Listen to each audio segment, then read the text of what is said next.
Chers auditeurs de Radio Taïwan International, Jean-Yves Heurtebise, maître de conférence à l'Université catholique Fulun à Taïwan, va vous présenter l'émission Géopolitique en Asie. Chers auditeurs de Radio Taïwan International, RTI, bonjour pour ce nouveau podcast de notre émission Géopolitique en Asie. Nous allons donc, comme de coutume, commenter un événement de l'actualité de l'Asie politique de la semaine ou de la semaine écoulée. Pour cette semaine, pour aujourd'hui, pour ce soir, nous allons commenter, analyser, discuter de cet événement qui concerne à la fois l'Europe et l'Asie et qui, en fait, met en scène deux présidents renégats, parias de la communauté internationale et qui, par là même, trouvent à se rassembler, trouvent à se rencontrer et à signer des accords, évidemment. Ce dont nous voulons parler, c'est bien entendu de la rencontre entre Vladimir Poutine, le président de la Russie, et Kim Jong-un, le président de la Corée du Nord. Alors ça faisait 24 ans que Vladimir Poutine ne s'était pas rendu en Corée du Nord, et on mesure aussi par là l'étendue de la durée du pouvoir de Vladimir Poutine. Donc Vladimir Poutine qui, donc, en jouant avec la candidature de Medvedev, est au pouvoir depuis donc 2 décennies en Russie, et Kim Jong-un, donc le fils, l'héritier de la dynastie Kim, et qui en est donc dans une forme de dictature héréditaire qui se veut, on voit mal pourquoi a priori, qui se veut communiste et socialiste, puisque ça fait partie de l'idée de la Corée du Nord, sans doute par le rejet d'une forme, on va dire, d'économie de marché. Donc deux pays qui sont dirigés par des dirigeants autoritaires. La Corée du Nord est sous le coup de sanctions internationales nombreuses. Et on avait, dans une autre émission, commenté le fait que la Russie s'était opposée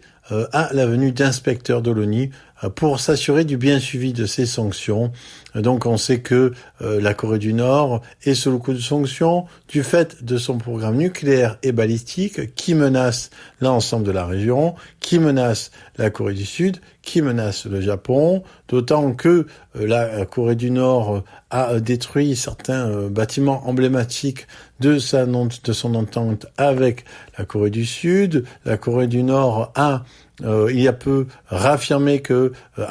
en fait un nouveau stade de ces provocations, que la relation avec la Corée du Sud ne pouvait pas être pacifique, il ne s'agissait pas de réunification. La Corée du Sud n'était plus en fait le frère de sang avec lequel se réunir, mais plutôt un ennemi qui serait en fait dirigé par des puissances obscures et externes. Et donc deux dictateurs qui sont mis au paria, qui sont mis au banc de la communauté internationale. Donc Vladimir Poutine, de par son invasion de l'Ukraine, qui en fait remonte en fait à plusieurs années, puisque ça a commencé par la Crimée, comme on sait. C'est donc une invasion qui s'étire depuis déjà une dizaine d'années, ou quinzaine d'années, avec l'Ukraine et ensuite les différents oblasts qui sont maintenant occupés, donc sous prétexte de minorités russophones, qui avaient essayé d'être, qui étaient évidemment sous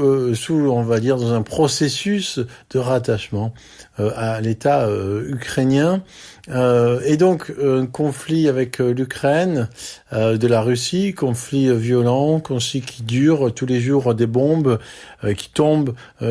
sur des maisons, qui tuent des civils, des hôpitaux, des écoles, des musées, des bibliothèques, donc un ensemble de crimes de guerre journaliers de la Russie, même si, apparemment ça ne mobilise moins les foules que d'autres drames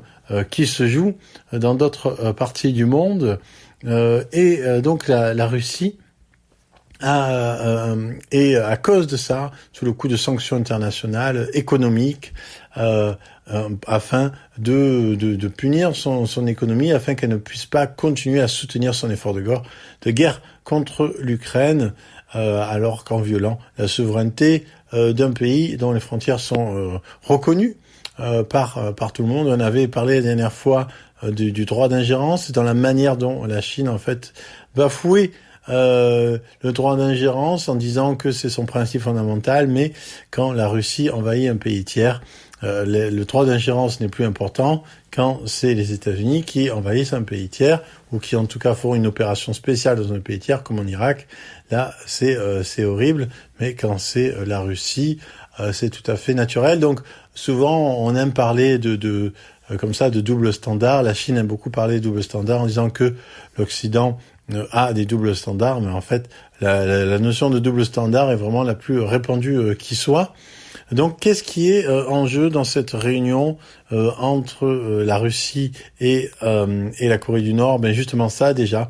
que en fait la communauté internationale, le droit international ne peut plus marcher à partir du moment où ceux qui sont mis au banc de cette communauté trouvent à se relier. C'est-à-dire qu'en fait, paradoxalement,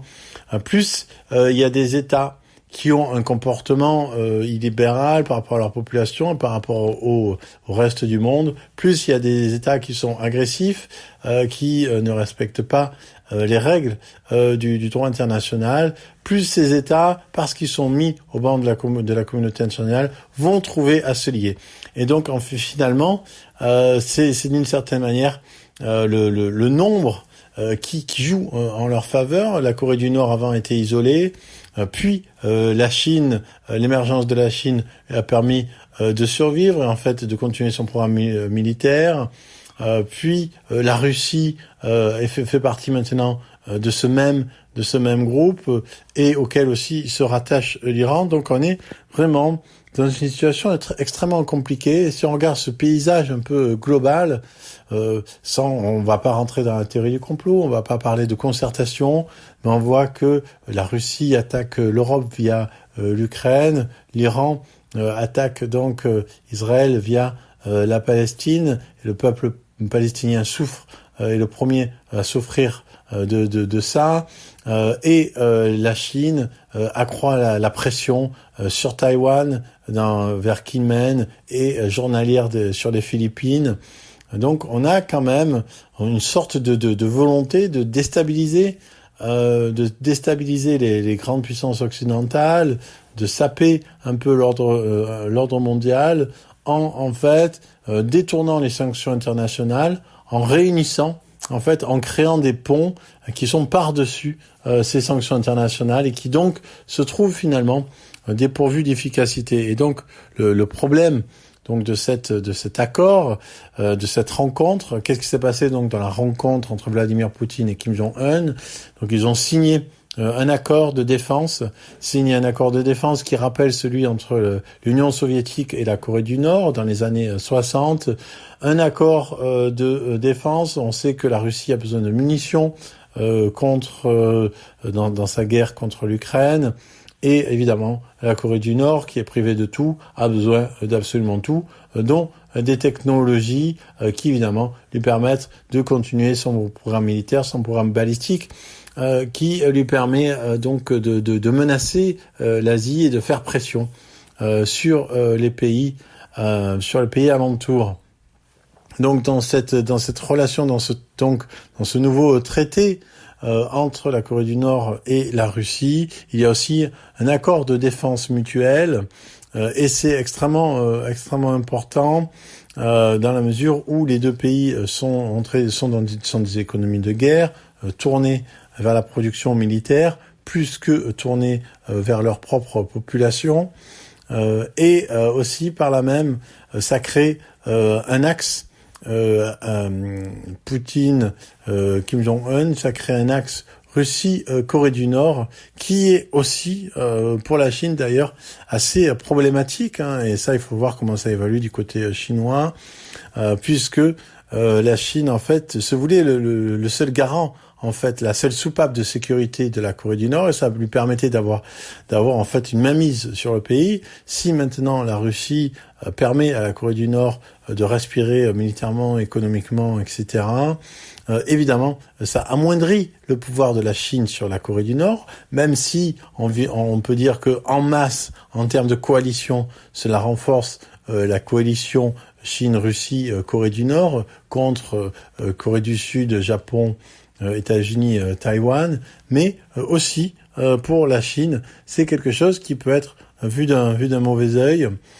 Et évidemment, pour tous les autres pays, c'est évidemment quelque chose d'assez problématique, d'assez catastrophique, le fait que donc des pays comme la Russie et la Corée du Nord peuvent se renforcer mutuellement. Et on a vu qu'un des développements très intéressants, il faudra voir ce qu'il en est, c'est que le fait que la Corée du Nord fournisse du matériel à la Russie, le fait donc que la Russie en contrepartie signe un traité de défense ou en tout cas de partenariat militaire avec la Corée du Nord. Évidemment, pour la Corée du Sud, c'est le signe que donc la Russie a complètement choisi le camp donc de son ennemi et évidemment Vladimir Poutine a dit qu'il déconseillait à la Corée du Sud d'envoyer des armes à l'Ukraine. Mais évidemment, si la Corée du Sud le faisait, cela pourrait aussi changer la donne. On sait qu'aujourd'hui, la Corée du Sud, c'est après la France,